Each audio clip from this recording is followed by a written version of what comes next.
Hola amigos, bienvenidos a su programa Los Cuentos del Tío Pepe. Miren, el 4 de julio de 1776, cuando se hace la Declaración de Independencia de los Estados Unidos, los padres fundadores, como dicen ellos, comienzan así. Sostenemos como evidentes estas verdades, que los hombres son creados iguales y que son dotados por su creador de ciertos derechos inalienables. Entre estos derechos están la vida, la libertad y la búsqueda de la felicidad. Es un documento magnífico, un documento que se hizo 13 años antes de la Declaración de los Derechos del Hombre y del Ciudadano en la Revolución Francesa, que establece que todos los hombres nacen libres e iguales. Y después se fundan los Estados Unidos en la Convención de Filadelfia el año de 1787 y eso no se hace realidad. Se hace un país que tiene una parte del norte que sí no hay esclavitud y una parte en el sur en la cual sí hay esclavitud. Pero 87 años después de esa declaración de independencia se da el discurso más famoso de la historia de Estados Unidos. Miren que los estudiantes allá se lo aprenden de memoria, que está en los colegios, está en los monumentos públicos.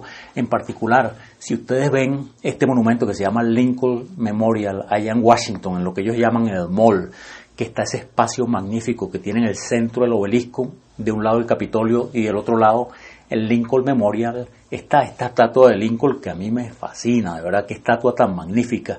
Obsérvenla, vean la mirada de Lincoln, vean de verdad un hombre enérgico y bueno a la vez.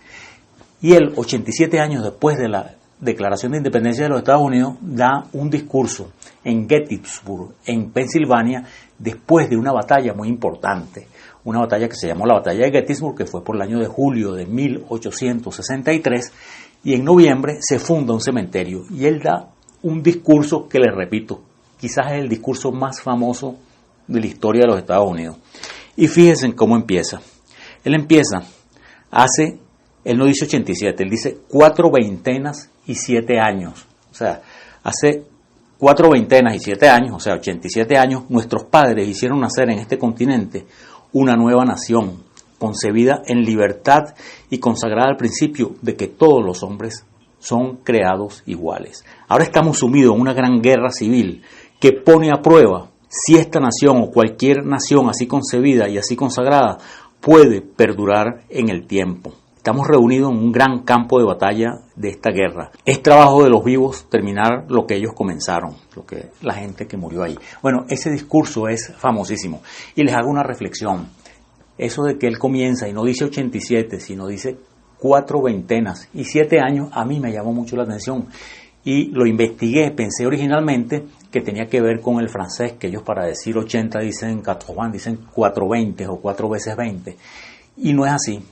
Es una relación numérica de que él dice 4 veintenas y 7 años. Es una relación que recuerda el 4 del mes 7, el 4 de julio. Bueno, y ese discurso es, les repito, el discurso más famoso. Y este personaje, Abraham Lincoln, es el personaje más querido del pueblo americano. Seguramente el más reverenciado es George Washington, pero el más querido, el que despierta más simpatías en todas partes, es que está lleno de monumentos y de referencias a él en todo el país, es Abraham Lincoln. Y esa es la historia que le tenemos hoy.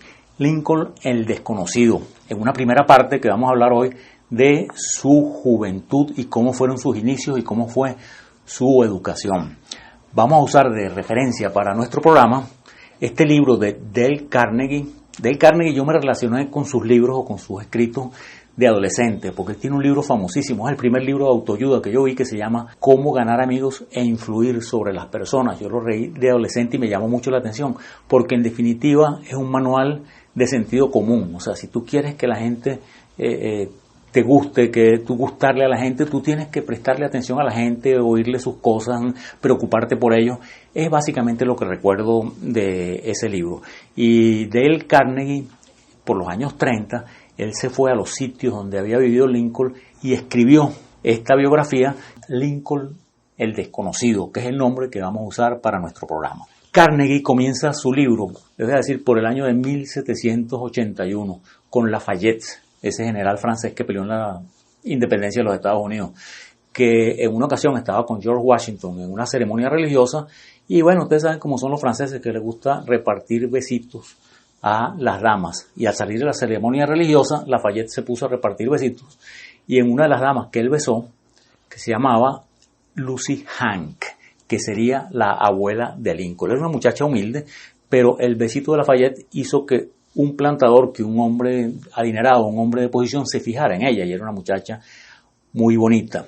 Entonces este plantador le ofreció trabajo, se la llevó, y de toda esa relación ella quedó embarazada. Después la despachan con un hijo y la familia está en un gran problema, porque en esa época había esas habladurías, esos chismes. Imagínense, si ahorita se habla de esas cosas, ¿qué les voy a contar en el siglo XVIII? Entonces ellos se mudan para Kentucky y ahí ella da a luz a una niña que es Nancy Hank, que va a ser la futura madre de Lincoln. Ellos están en Harrow y esta señora, Lucy Hank, hablaban mal de ella porque era una madre soltera y la quieren llevar a juicio, esas cosas terribles de la época. Y un señor de apellido Sparrow se enamora de ella y le ofrece matrimonio. Le dice, mira, no quiero que le mal de ti, a mí no me importa que tengas una hija, vamos a casarnos. Entonces ella le dice, sí, pero vamos a esperar un año, que la gente vea que soy una persona decente, que no vuelvo a quedar embarazada, etcétera, y después nos casamos. Y así lo hacen, esperan un año, se casan y después tienen 8 hijos. Entonces, pero esta Nancy Hank, que es la hija ilegítima, va a ser la madre de Lincoln. Ellos están en un pueblo que se llama Harrow, y ahí nuestro autor no explica cómo, pero nuestra Nancy Hank se casa a los 22 años con un personaje que era lo peorcito, pues, como, no como mala persona, sino lo peorcito como habilidades, como intelecto, como esas cosas que había en el pueblo, que se llamaba Thomas Lincoln, que va a ser el padre de nuestro héroe Abraham Lincoln. Thomas Lincoln, miren, se dedicaba, bueno, a cazar osos, a cazar venados, hasta cuidaba esclavos, le pagaban y él cuidaba a los esclavos que estaban trabajando con una escopeta, perseguía esclavos escapados, lo hacía, mira, se escapó un esclavo y él salía pues y cobraba una recompensa. O sea, un tipo que se dedicaba a una serie de cosas y sabía un poco de carpintería. Entonces cuando se casan, se mudan a un pueblito en Kentucky que se llama Elizabethtown, y ahí nace la primera hija de ese matrimonio, que se llama Sarah, la hermana mayor de Abraham Lincoln. En ese pueblito él trata de asentarse, de hacer trabajos de carpintería, pero no le quedaban muy buenos, o sea, los ángulos no le quedaban muy rectos de las casas o de las construcciones, y no le pagaban lo convenido porque la obra no había quedado suficientemente buena. Y él se da cuenta, miren, que lo suyo es monte y culebra. Y bueno, venden lo que tienen y él compra una finca de no sé cuántos acres al sur, cerca de un sitio que se llama Hoganville, y se mudan ahí. Ese terreno tenía una choza que seguramente tenía huecos, que se metía la nieve, que se metía el agua, que se metía el frío, y ahí, el 12 de febrero del año de 1809, nace nuestro héroe Abraham Lincoln, en una chocita allá en Kentucky. Entonces, él va criándose ahí, pero cuando ya él tiene, en el año de 1816, que tiene 7 años, ellos se mudan a Indiana, cerca de una cosa que llaman el Buckhorn Valley. Se mudan en otoño, o sea, como en octubre, y va a llegar el invierno, y esos inviernos, amigos míos, son bien fríos. Y ahí no había nada, ahí no había ni siquiera la choza. Entonces, Thomas Lincoln construye una especie de cabaña, un cobertizo, que según nuestro autor tenía 3 paredes y un techo. Y por esta parte le faltaba la pared. Claro, taparían con pieles de oso, quién sabe con qué, para evitar el frío. Dice Carnegie que hoy en día a nosotros no nos atreveríamos a meter ahí a nuestros animales, a los cochinos, a las vacas, a los perros, en un invierno, en un sitio tan desolado y tan a la intemperie. Bueno, y ahí pasa Lincoln los siguientes, desde el año 16 hasta el año 30. 1816 hasta 1830, 14 años. Pero tenemos que hacer una reflexión de cómo eran los Estados Unidos desde ese momento que Lafayette le da el besito a la abuelita de Lincoln, a Lucia Hank, hasta el momento en que ellos se mudan a Indiana, a ese Buckhorn Valley. Vamos a una pausa y vamos a ver cómo eran los Estados Unidos en esa época.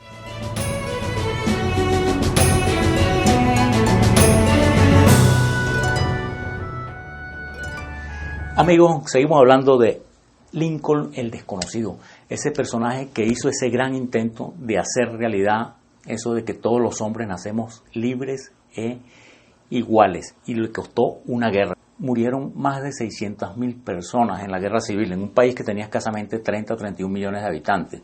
En la Segunda Guerra Mundial, que es en la que más norteamericanos mueren 400.000 norteamericanos en una población de 133. Y estábamos hablando de que está este señor Thomas Lincoln, les muestro esta foto, que es la única foto que de él se conoce, ya viejo, y de Nancy Hank, la madre de Lincoln. De ella no se conoce fotos. Y se ha hecho esta pintura que dicen que es parecido a lo que la gente describe de ella, pero no existe foto, no sabemos si realmente esta es su cara o no. E íbamos a hablar pues de que ellos vivieron en Kentucky y en Indiana y cómo eran los Estados Unidos en ese momento.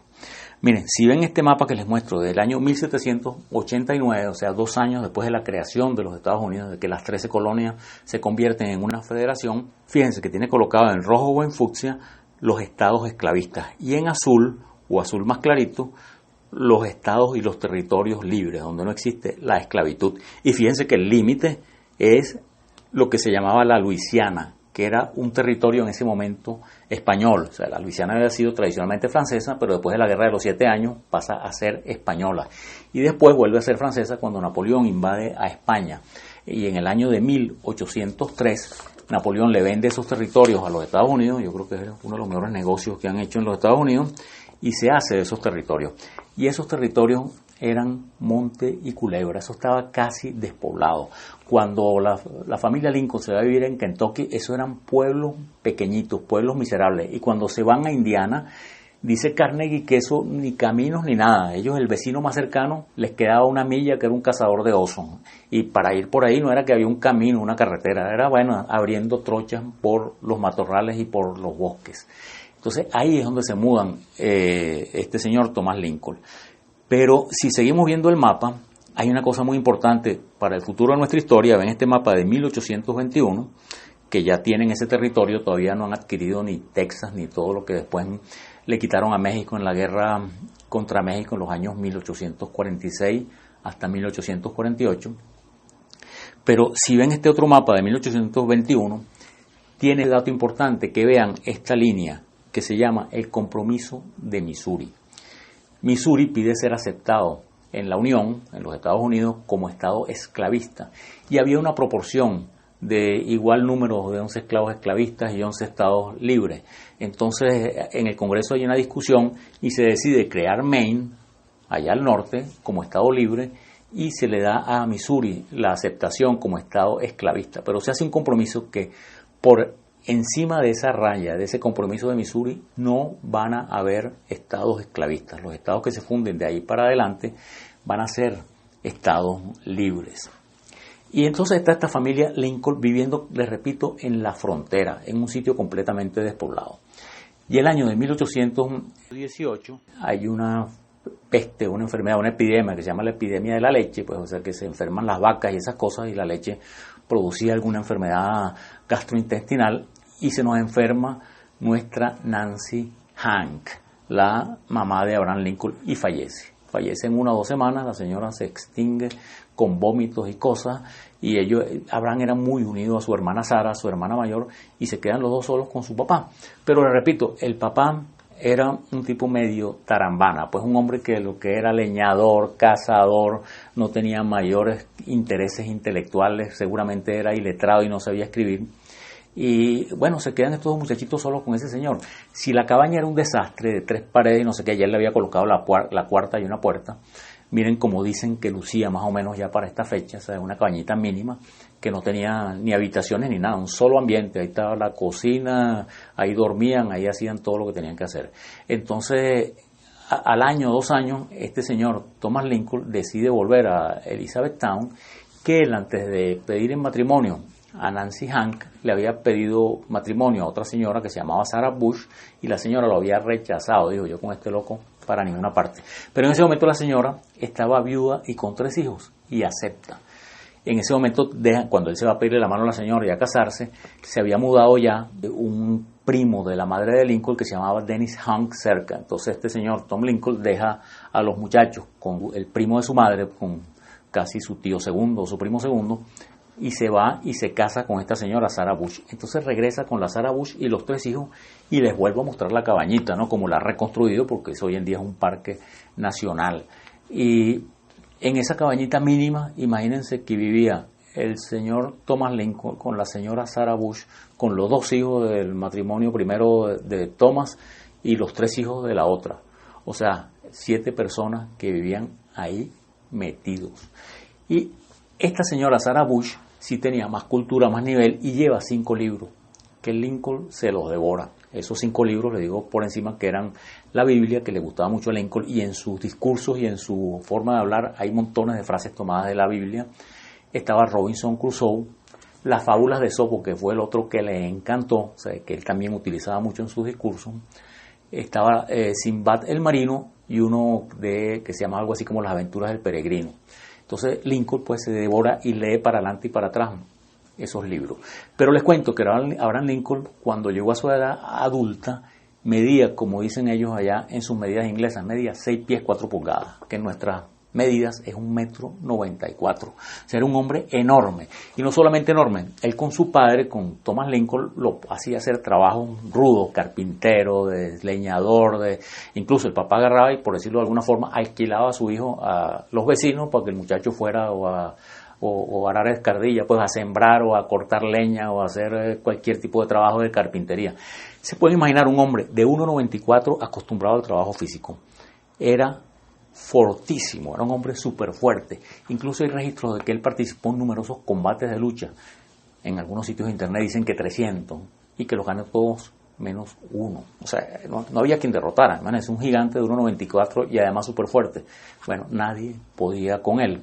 Entonces, él vive en esos 14 años en Indiana, trabajando, pero el año de 1828 se le presenta la oportunidad con uno de sus amigos de infancia que se llamaba Allen Gentry, de construir una barcaza e ir a Nueva Orleans con unas mercancías. Y esa es, por decir, la primera aventura en la que Lincoln medio conoce los Estados Unidos, que sale del bosque, de la selva, y ve ciudades y ve poblaciones.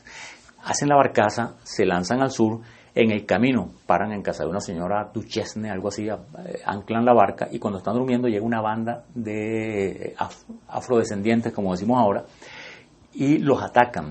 Bueno, se despiertan, pero se para este gigante Lincoln, se enfrenta a la pandilla, les quita los garrotes a uno de ellos, el garrote, y le cae a golpes que sale y hiere a 3 y los otros salen corriendo y él sale atrás persiguiéndolo. Así les digo nada más que para que se den una idea de la capacidad física de Abraham Lincoln. Y él va a Nueva Orleans y les repito, eso le impresiona enormemente ver una gran ciudad.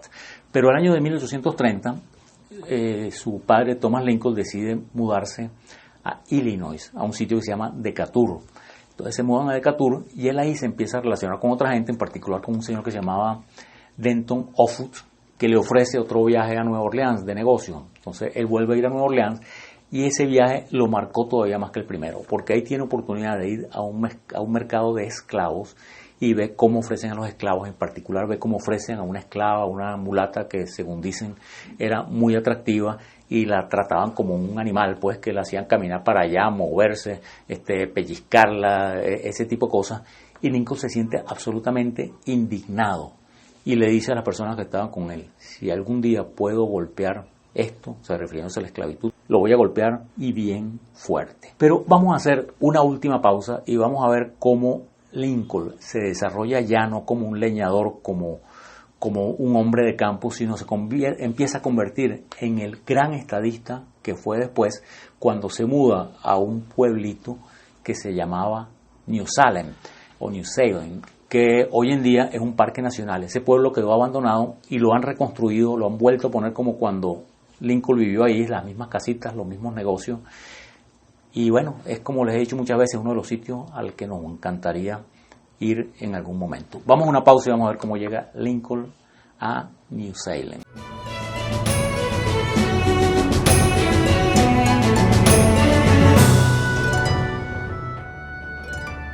Amigos, seguimos hablando de este Abraham Lincoln, el desconocido, este hombre grandote que era excelente luchador, que peleaba de maravilla, que era muy fuerte.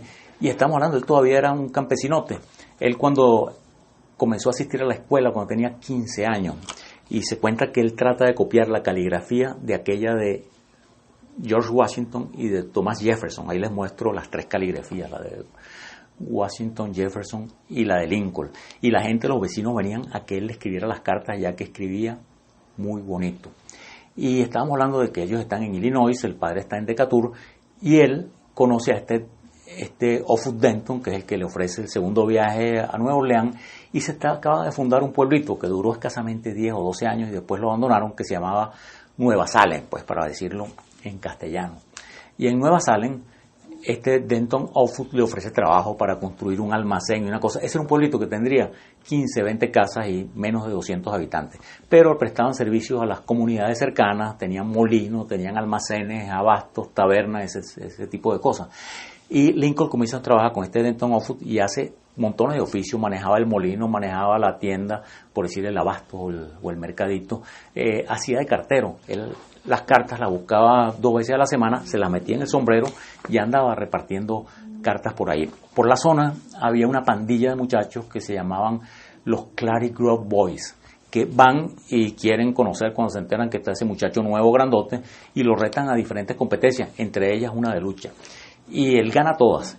En esta de lucha, él se tiene que enfrentar al jefe de la pandilla, que no vayan a pensar que era un flaquito enclenque, que también era un hombre súper fuerte, que se llamaba Jack Armstrong, y se enfrenta con Lincoln. Nuestra referencia, Carney dice que Lincoln lo derrota. Yo le di en otras referencias que la pelea fue pareja porque el otro también era de armas tomar. Pero en todo caso, lo que sí dice todo el mundo es que se ganó el respeto de esa pandilla de muchachos. Y más bien él se convierte en muy querido de ellos.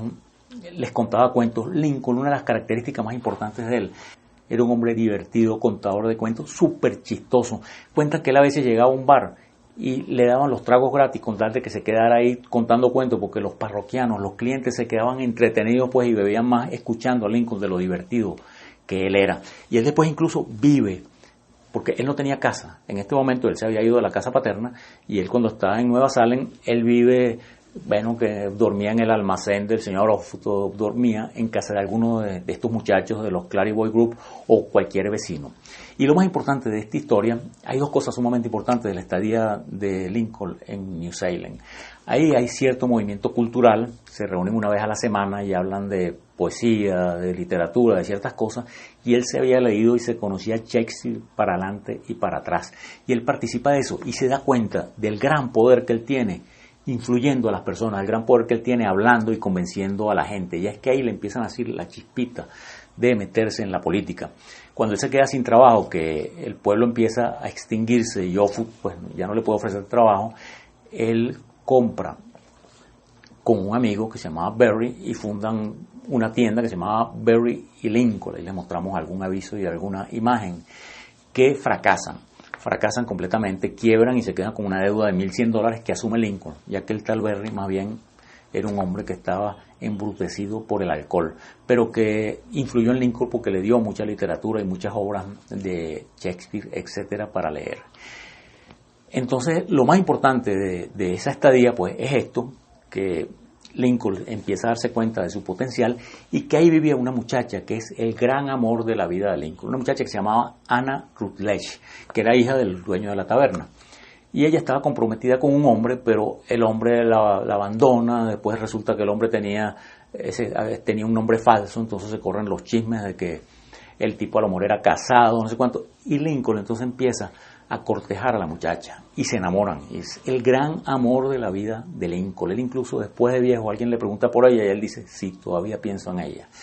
Entonces él la acompañaba a todo e incluso hay unas anécdotas de que él la acompañaba, que algún día a la semana iban las mujeres a una casa a tejer y él la llevaba y la iba a buscar. Y un día se quedó en la casa y se sentó al lado de ella y la muchacha tejió malísimo, bordó y se equivocó en todo, y la dueña de la casa mantuvo esa tela mal bordada hasta que Lincoln era presidente y se sentía muy orgullosa mostrando esa tela que la novia de Lincoln se había equivocado porque estaba nerviosita con su presencia.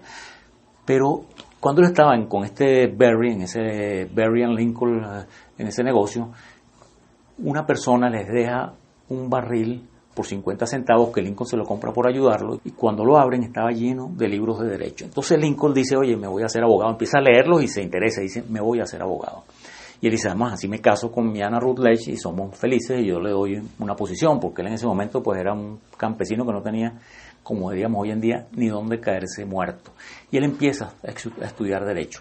Pero nuestra Anna Rutledge se nos enferma y se muere. Miren, la depresión de Lincoln por eso le duró prácticamente toda la vida. Cuando entierran a la muchacha, que la entierran en un cementerio a varias millas de distancia, él iba todos los días. Hablaba de suicidio, escribió poemas de suicidio.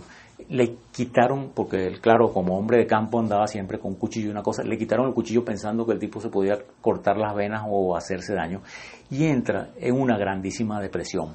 Pero también por esa época él había participado en una elección para el Consejo Municipal y había perdido en el año 1832, pero ya lo eligen en el 34, 1834, 36, 38.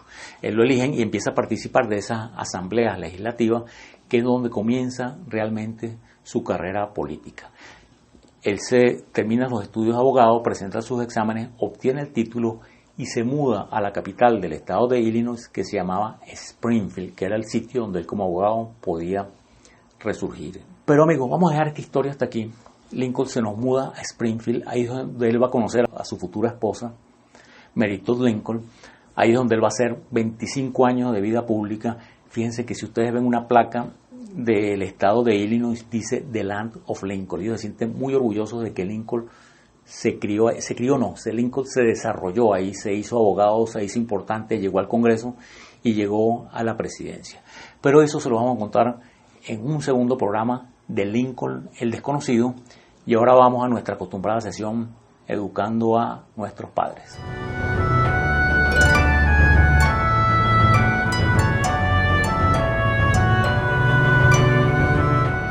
Educando a nuestros padres. Este inicio que hicimos del programa con ese discurso de Gettysburg, les digo, es fabuloso. Eso de 4 veintenas y 7 años, de verdad que lo engancha a uno a seguir el discurso. Y les voy a decir, Lincoln es un personaje súper anecdótico, que tiene montones de frases. Van a encontrar en el internet montones de frases, chistes y anécdotas de Abraham Lincoln. Y en el Educando a nuestros padres, yo quiero referirme a un par de frases de él. Hay una que él dice, se las coloco ahí en inglés y en español, dice, la gente común o la gente ordinaria, como quieran ustedes decir, es lo mejor del mundo. Por eso Dios ha hecho tantos de ellos. O sea, lo que quiere decir es que la gente ordinaria realmente es extraordinaria. Y esta otra que dice, señores, mi mayor interés o preocupación no es que Dios esté de mi lado. Mi más grande interés o preocupación es estar yo al lado de Dios. Gandhi lo hubiera dicho de otra manera. Gandhi hubiera dicho algo así como, yo lo que quiero estar es del lado de la verdad. La gente lo que busca es cambiar la verdad. Mucha gente lo que busca es cambiar la verdad para ponerla a su servicio. Pero la verdad o Dios está en un sitio y nosotros lo que tenemos que hacer es buscar estar de ese lado.